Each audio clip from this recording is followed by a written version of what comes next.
Hi hello ನಮಸ್ತೆ, ನಾನು ರಾಜು ಅಷ್ಟೇ. ನೀವು ನೋಡ್ತೀರಾ centre point Kannada YouTube channel. World cup hero Sanju ಸ್ಯಾಮ್ಸನ್ರನ್ನ ಕಾಪಾಡಿದ್ದೆ ಕ್ರಿಕೆಟ್ ದೇವರು. ಏನಿದರ ಅಪ್ಡೇಟ್, ಏನಿದು ಹೊಸ ಸುದ್ದಿ, ಇವೆಲ್ಲವನ್ನ ನೋಡೋದಕ್ಕಿಂತ ಮೊದಲು ಇಲ್ಲಿ ತನಕ ನಮ್ಮ ಚಾನಲ್ನ ಸಬ್ಸ್ಕ್ರೈಬ್ ಮಾಡಿಲ್ಲ ಅಂದರೆ ಈಗಲೇ ಸಬ್ಸ್ಕ್ರೈಬ್ ಮಾಡಿ, ಜೊತೆಗೆ ಕಾಮೆಂಟ್ಗಳ ಮುಖಾಂತರ ತಮ್ಮ ಅಭಿಪ್ರಾಯವನ್ನು ತಿಳಿಸಬಹುದು. ವೀಕ್ಷಕರೇ, ನಿನ್ನೆ ನಡೆದಂಥ T20 ವಿಶ್ವಕಪ್ನ ಫೈನಲ್ ಪಂದ್ಯದಲ್ಲಿ ಭಾರತ ನ್ಯೂಜಿಲೆಂಡ್ ತಂಡವನ್ನು ಬರೋಬ್ಬರಿ 96 ರನ್ಗಳಿಂದ ಸೋಲಿಸಿ ವಿಶ್ವ ಚಾಂಪಿಯನ್ ಆಗಿ ಹೊರಹೊಮ್ಮಿತು. ಮತ್ತು ಈ T20 ಫಾರ್ಮೆಟ್ನ ವರ್ಲ್ಡ್ ಕಪ್ನಲ್ಲಿ ಭಾರತ 3 ಬಾರಿ ವಿಶ್ವ ಚಾಂಪಿಯನ್ ಆಗಿ ಹೊಸ ದಾಖಲೆಯನ್ನು ಕೂಡ ಮಾಡ್ತು. ಜೊತೆಗೆ ಸಂಜು ಸ್ಯಾಮ್ಸನ್ ಎನ್ನುವಂಥ ಒಬ್ಬ ಸ್ಟಾರ್ ಆಟಗಾರ, ಒಬ್ಬ ಸ್ಟಾರ್ ಕೂಡ ಹುಟ್ಟುಕೊಂಡ್ರು.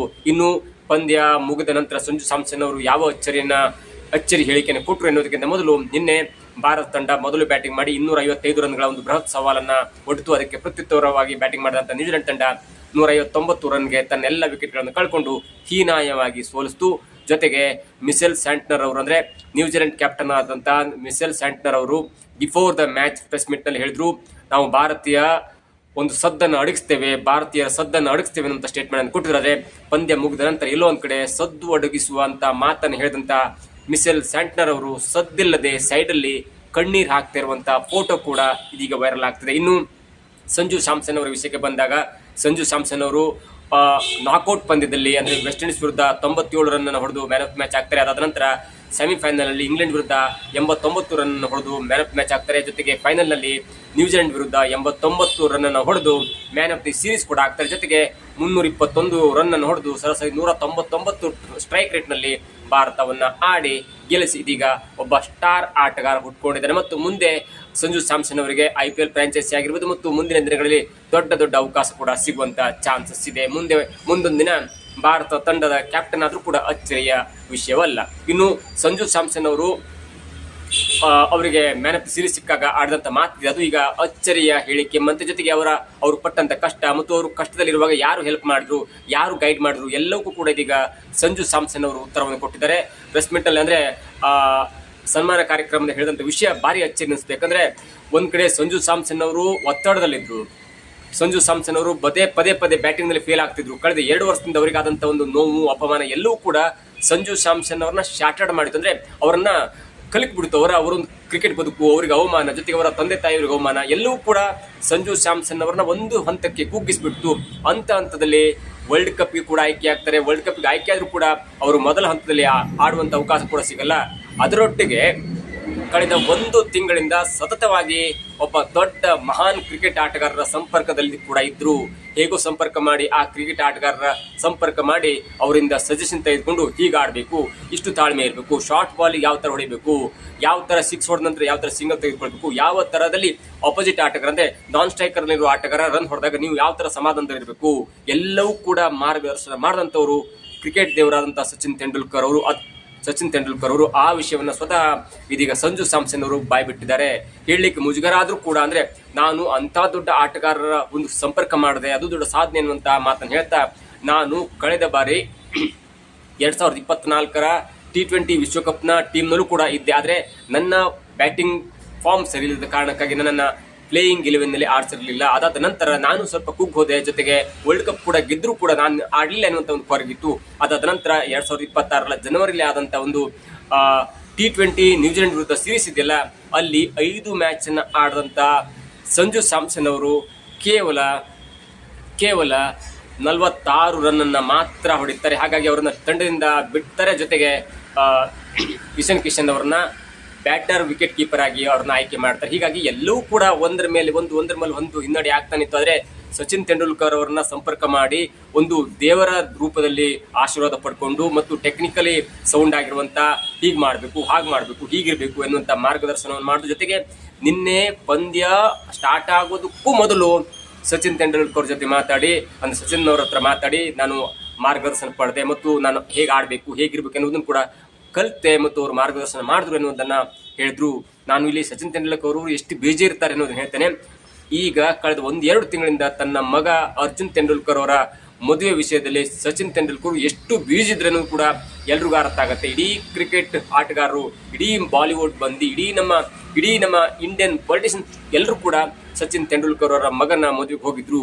ಅಂಥ ಒಂದು ಒತ್ತಡದಲ್ಲಿ ಇದ್ದಾಗಲೂ ಕೂಡ ಸಚಿನ್ ತೆಂಡೂಲ್ಕರ್ ದೇಶದ ಮೇಲೆ ಪ್ರೀತಿ, ಕ್ರಿಕೆಟ್ ಮೇಲೆ ಪ್ರೀತಿ ಮತ್ತು ಕ್ರಿಕೆಟ್ ಆಟದ ಮೇಲಿರುವಂಥ ಪ್ರೀತಿಗೆ ಒಂದು ಗೌರವ ಕೊಟ್ಟು ಪದೇ ಪದೇ ಸಂಜು ಸ್ಯಾಮ್ಸನ್ ಅವರಿಗೆ ಕಾಲ್ ಮಾಡಿ ನೀ ಹೀಗಿರಬೇಕು, ಹೀಗಾಡಬೇಕು, ಹಾಗಾಡಬೇಕು, ಇಷ್ಟು ಒತ್ತಡವನ್ನು ಅಂದ್ರೆ ಅದನ್ನ ಫೇಸ್ ಮಾಡಬೇಕು ಎನ್ನುವಂತ ಒಂದು ಮಾರ್ಗದರ್ಶನ ಕೊಟ್ಟಿದ್ದು ಇದೇ ಕ್ರಿಕೆಟ್ ದೇವರು. ಹಾಗಾಗಿ ವಿಶ್ವಕಪ್ ಹೀರೋ ಸಂಜು ಸ್ಯಾಮ್ಸನ್ ರನ್ನ ಕಾಪಾಡಿದ್ದೇ ಕ್ರಿಕೆಟ್ ದೇವರು. ಈ ವಿಷಯವನ್ನ ಸ್ವತಃ ಸಂಜು ಸ್ಯಾಮ್ಸನ್ ಅವರು ಮ್ಯಾನ್ ಆಫ್ ದಿ ಸೀರೀಸ್ ತೆಗೆದುಕೊಳ್ಳುವಂಥ ಸಂದರ್ಭದಲ್ಲಿ ಒಂದು ವಿಚಿತ್ರವಾದಂಥ ವಿಶೇಷವಾದ ಘಟನೆಯನ್ನು ಹೇಳ್ತಾರೆ. ನಾನು ಸಂಜು ಸ್ಯಾಮ್ಸನ್ ಅವರು ಈಗ ಹೀರೋ ಆದರೂ, ಹಿಂದೆ ವಿರಾಟ್ ಕೊಹ್ಲಿ ಇದ್ರು, ಅಭಿಷೇಕ್ ಶರ್ಮಾ ಎಲ್ಲರೂ ಕೂಡ ಈಗಿನ ಕಾಲದ ಹೀರೋಗಳಾದರೆ ಆಗಿನ ಕಾಲದ 2000 ಇಸ್ವಿ ಇದೆಯಲ್ಲ, ಈ 20th ಸೆಂಚುರಿಯಲ್ಲಿ ಆದಂಥ ಹೀರೋಗಳ ಸಂಖ್ಯೆ ನೋಡ್ತಾ ಹೋದ್ರೆ ಕಣ್ಮುಂದೆ ಬರ್ತಾ ಇರುವಂಥವ್ರು ಅಂದರೆ ಸೌರವ್ ಗಂಗೂಲಿ, ರಾಹುಲ್ ದ್ರಾವಿಡ್, ಸಚಿನ್ ತೆಂಡೂಲ್ಕರ್, VVS ಲಕ್ಷ್ಮಣ್, ಸೆಹ್ವಾಗ್, ಶ್ರೀನಾಥ್ ಮತ್ತು ಅನಿಲ್ ಕುಂಬ್ಳೆ.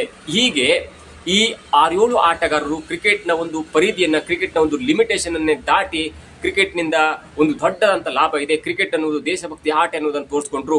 ಹಿಂದಿನ ಕಾಲದಲ್ಲಿ ಅಂದ್ರೆ ನೀವು 80s ಅಥವಾ 70s ಅಥವಾ 90s ತೆಗೆದುಕೊಂಡಾಗ ಸುನಿಲ್ ಗವಾಸ್ಕರ್, ಕಪಿಲ್ ದೇವ್ ಹೀಗೆ ತುಂಬಾ ಆಟಗಾರರು ಇದ್ರು. ಅದಾದ ನಂತರ 95ರಿಂದ ಸುಮಾರು 2012-13 ತನಕ ಕ್ರಿಕೆಟ್ ಜಗತ್ತನ್ನ ಆಳ್ದವ್ರು ಅಂದ್ರೆ ಈ ಮಹಾನ್ ದಿಗ್ಗಜರು ಸಚಿನ್ ತೆಂಡೂಲ್ಕರ್, ರಾಹುಲ್ ದ್ರಾವಿಡ್, ಗಂಗೂಲಿ, ಲಕ್ಷ್ಮಣ್, ಸೆಹ್ವಾಗ್, ಶ್ರೀನಾಥ್ ಮತ್ತು ಕುಂಬ್ಳೆ.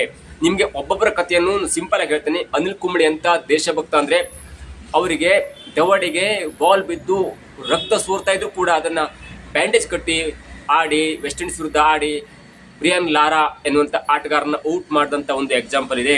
ಸಚಿನ್ ತೆಂಡೂಲ್ಕರ್ ಹೇಗಂದ್ರೆ ಸ್ಟೀವ್ ಬಕ್ನರ್ ಎನ್ನುವಂತ ಒಬ್ಬ ವೆಸ್ಟ್ ಇಂಡೀಸ್ನ ಅಂಪೈರ್ ಪದೇ ಪದೇ ಸಚಿನ್ ತೆಂಡೂಲ್ಕರ್ ಎದುರು ಬಾಲ್ ಹಾಕಿದಂತ ಬಾಲರ್ ಅಪೀಲ್ ಮಾಡಿದಾಗ ಕಣ್ಣು ಮುಚ್ಚಿಕೊಂಡು ಔಟ್ ಅಂತ ಕೊಡ್ತಾ ಇದ್ರು. ಅದು ವಿಕೆಟ್ ಕೀಪರ್ ಕೈ ಸೇರ್ಲಿ ಅಥವಾ LBW ಆಗಿರ್ಲಿ ಅಥವಾ ಏನೇ ಆಗಿದ್ರು ಕೂಡ ಔಟ್ ಅನ್ನುವಂತ ಒಂದು ಔಟ್ ಅನ್ನ ಕೊಡ್ತೇವೆ. ಅದು ಯಾವ ಟೈಮಲ್ಲಿ ಅಂದ್ರೆ 98-99 ರನ್ ಅಲ್ಲಿ ಇರುವಾಗಲೂ ಕೂಡ ಔಟ್ ಅನ್ನುವಂತ ಒಂದು ಘೋಷಣೆಯನ್ನ ಮಾಡ್ತಿದ್ರು. ಔಟ್ ಆಗಿ ಹೋಗುವಂತ ಸಂದರ್ಭದಲ್ಲೂ ಕೂಡ ಸಚಿನ್ ತೆಂಡೂಲ್ಕರ್ ಯಾವುದೇ ಒಂದು ರಿಯಾಕ್ಷನ್ ಕೊಡದೆ ಕ್ರಿಕೆಟ್ ಮೇಲೆ ಇರುವಂತ ಪ್ರೀತಿಗೋಸ್ಕರ ಅವರ ತಪ್ಪು ನಿರ್ಧಾರವನ್ನು ಕೂಡ ಸುಮ್ಮನೆ ಹೋಗ್ತಾ ಇದ್ರು. ಇದು ಸಚಿನ್ ತೆಂಡೂಲ್ಕರ್ ಅವರ ಒಂದು ಮಹತ್ವದ ಅಥವಾ ಅವರ ಒಂದು ಬೀಯಿಂಗ್ ಅ ಸೈಲೆನ್ಸ್ ಎನ್ನುವಂತ ಒಂದು ಪ್ರತಿಕ್ರಿಯೆ. ಇನ್ನು ಗಂಗೂಲಿ ಹೇಗೆ ಆಡಿದ್ರಿಂದ ಇಡೀ ಟೀಮ್ ಅನ್ನ ಹೇಗೆ ಕಟ್ಟಬೇಕು, ಒಬ್ಬನ ಮೇಲೆ ಪ್ರೀತಿ ಇಟ್ಟು, ಒಬ್ಬನ ಮೇಲೆ ಭಕ್ತಿ ಇಟ್ಟು, ಒಬ್ಬನ ಮೇಲೆ ನಂಬಿಕೆ ಇಟ್ಟು ಜಹೀರ್ ಖಾನ್ ತಂದ್ರು, ಇರ್ಫಾನ್ ಪಠಾಣ್ ತಂದ್ರು, ಜೊತೆಗೆ ಯುವರಾಜ್ ಸಿಂಗ್ ಎನ್ನುವಂತ ಒಬ್ಬ ಮಹಾನ್ ಕ್ರಿಕೆಟ್ ಅನ್ನ ತಂದಿದ್ದು ಕೂಡ ಇದೇ ಸೌರವ್ ಗಂಗೂಲಿ, ಜೊತೆಗೆ ವೀರೇಂದ್ರ ಸೆಹ್ವಾಗ್ ಎನ್ನುವಂತ ಆಲ್ರೌಂಡರ್ ಅನ್ನ ಓಪನಿಂಗ್ ಜಾಗದಲ್ಲಿ ಆಡಿಸಿದ್ದು ಕೂಡ ಇದೇ ಸೌರವ್ ಗಂಗೂಲಿ. ಹೀಗಾಗಿ ಸೆಹ್ವಾಗ್, ಯುವರಾಜ್ ಸಿಂಗ್, ಜಹೀರ್ ಖಾನ್ ಎಲ್ಲರೂ ಕೂಡ ಒಂದು ಒಳ್ಳೆಯ ಕ್ರಿಕೆಟರ್ ಆಗಿ ಬೆಳೆದ್ರು. ಇನ್ನು ಶ್ರೀನಾಥ್ ಮತ್ತು ಕುಂಬ್ಳೆ ಅವರು ಈಗಲೂ ಕೂಡ ಕ್ರಿಕೆಟ್ ನಲ್ಲಿ ಸಕ್ರಿಯವಾಗಿ ಪಾತ್ರದಲ್ಲಿದ್ದಾರೆ. ಕುಂಬ್ಳೆ ಅವರು ಕೋಚ್ ಆಗಿದ್ರು, ಶ್ರೀನಾಥ್ ಅವರು ಮ್ಯಾಚ್ ರೆಫರಿ ಆಗಿದ್ದಾರೆ.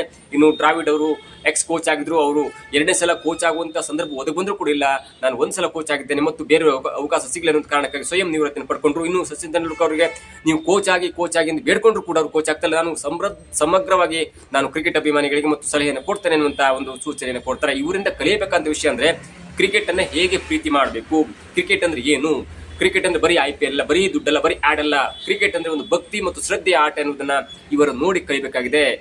ಪದೇ ಪದೇ ಸೌರವ್ ಗಂಗೂಲಿ ಅವರು ಶಾರ್ಟ್ ಪಿಚ್ಗೆ ಔಟ್ ಆಗ್ತಿದ್ರು ಕೂಡ ಆಗ ತೆಂಡೂಲ್ಕರ್ ಬಂದು ಇಲ್ಲ ಶಾರ್ಟ್ ಪಿಚ್ ಬಾಲ್ ಅನ್ನು ಹೀಗೆ ಆಡ್ಬೇಕೆನ್ನುವಂತ ಸಲಹೆಯನ್ನು ಕೊಡ್ತಾ ಇದ್ರು. ಯಾಕಂದ್ರೆ ಸಚಿನ್ ತೆಂಡೂಲ್ಕರ್ ಮತ್ತು ಸಂಜು ಸ್ಯಾಮ್ಸನ್ ಒಂದೇ ಹೈಟ್ ನಲ್ಲಿ ಇದ್ದಂತರು, ಹಾಗಾಗಿ ಶಾರ್ಟ್ ಬಾಲ್ ಅನ್ನು ಹೇಗೆ ಆಡಬೇಕು.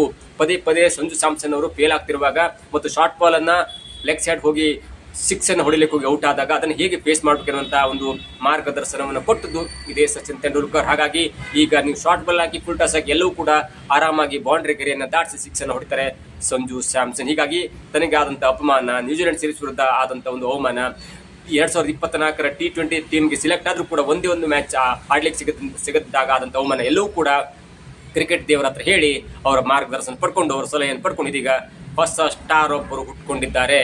ಜೊತೆಗೆ ಗಂಭೀರ್ ಆಗಲಿ, ಸೂರ್ಯಕುಮಾರ್ ಯಾದವ್ ಆಗಲಿ, ಅವರು ಕೂಡ ಮ್ಯಾಚ್ ವಿನ್ ಆದ ನಂತರ, ವಿಶ್ವಕಪ್ ವಿನ್ ಆದ ನಂತರ ಅವರು ಕೂಡ ಪ್ರೆಸ್ ಮೀಟ್ ಹೇಳಿದ್ದೊಂದೇ, ನಮ್ಮ ತಂಡದ ಶ್ರಮ ಏನಿದೆ, ನಾವು ವಿಶ್ವಕಪ್ ಗೆಲ್ಲಲಿಕ್ಕೆ ನಮ್ಮ ತಂಡದ ಶ್ರಮ ಏನಿದೆ, ಅದರ ಜೊತೆಗೆ ಹಿಂದಿನ ಕೋಚ್ ಆದಂತ ರಾಹುಲ್ ದ್ರಾವಿಡ್ ಮತ್ತು VVS ಲಕ್ಷ್ಮಣ್ ಕೂಡ ಅಷ್ಟೇ ಶ್ರಮವನ್ನು ಕಟ್ಟಿದ್ದಾರೆ ಮತ್ತು ಈ ಟೀಮ್ ಅನ್ನ ಬಿಲ್ಡ್ ಮಾಡಿದ್ದೆ ಅವರು. ಅವರಿಗೊಂದು ಸೇಫ್ ಲೈನ್ ಕೊಟ್ಟಿದ್ದವರು, ಅವರಿಗೆ ಶಿಸ್ತು ಕಲಿಸಿದೆ ದ್ರಾವಿಡ್ ಮತ್ತು ಲಕ್ಷ್ಮಣ್ ಎನ್ನುವ ಮಾತನ್ನ ಪದೇ ಪದೇ ಗಂಭೀರ್ ಕೂಡ ಹೇಳಿದ್ರು ಇವತ್ತು, ಜೊತೆಗೆ ಸೂರ್ಯಕುಮಾರ್ ಯಾದವ್ ಕೂಡ ಹೇಳಿದ್ರು. ಹಾಗಾಗಿ ಈ ಕಪ್ಪನ್ನ ಈ ಮಹಾನ್ ನಾಯಕರಿಗೆ ಅರ್ಪಣೆ ಮಾಡೋದ್ರಲ್ಲಿ ಯಾವುದೇ ಸಂಶಯ ಇಲ್ಲ ಮತ್ತು ಅವರು ಕೂಡ ಒಂದು ಘಂಟಾಘೋಷವಾಗಿ ಘೋಷಣೆ ಮಾಡಿದರೆ, ನಾನು ಈ ಕ್ರಿಕೆಟ್ ಕಪ್ ಅನ್ನು ಡೆಡಿಕೇಟ್ ಮಾಡ್ತಾ ಇರುವುದು ದ್ರಾವಿಡ್ ಮತ್ತು VVS ಲಕ್ಷ್ಮಣ್ ಎನ್ನುವಂತ ಮಹಾನ್ ದಿಗ್ಗಜರಿಗೆ ಎನ್ನುವಂತ ಮಾತನ್ನ ಸ್ವತಃ ಗಂಭೀರ್ ಎನ್ನುವಂತ ಒಬ್ಬ ಸೀರಿಯಸ್ ವ್ಯಕ್ತಿ ಹೇಳ್ತಾರಂದ್ರೆ ದ್ರಾವಿಡ್, ಲಕ್ಷ್ಮಣ್ ತೆಂಡೂಲ್ಕರ್, ಕುಂಬ್ಳೆ, ಸೆಹ್ವಾಗ್, ಲಕ್ಷ್ಮಣ್, ಗಂಗೂಲಿ ಇವರ ಆಟ ಅಥವಾ ಇವರ ಒಂದು ಡೆಡಿಕೇಶನ್ ಅಥವಾ ಇವರ ಒಂದು ದೇಶಕ್ಕಾಗಿ ಮಾಡಿದಂಥ ಅರ್ಪಣೆ ಹೇಗಿದೆ ಅನ್ನೂ ಕೂಡ ಇವರ ಮಾತಿಂದ ಅರ್ಥ ಆಗುತ್ತೆ. ಏನೇ ಆಗಲಿ, ಸಂಕಷ್ಟದಲ್ಲಿದ್ದಂಥ ಸಂಜು ಸ್ಯಾಮ್ಸನ್ ಅವ್ರನ್ನ ಕೈ ಹಿಡಿದು ಸಲಹೆ ಕೊಟ್ಟು ಒಬ್ಬ ಹೀರೋ ಆಗಿ ಮಾಡಿದ್ದು ಮಾತ್ರ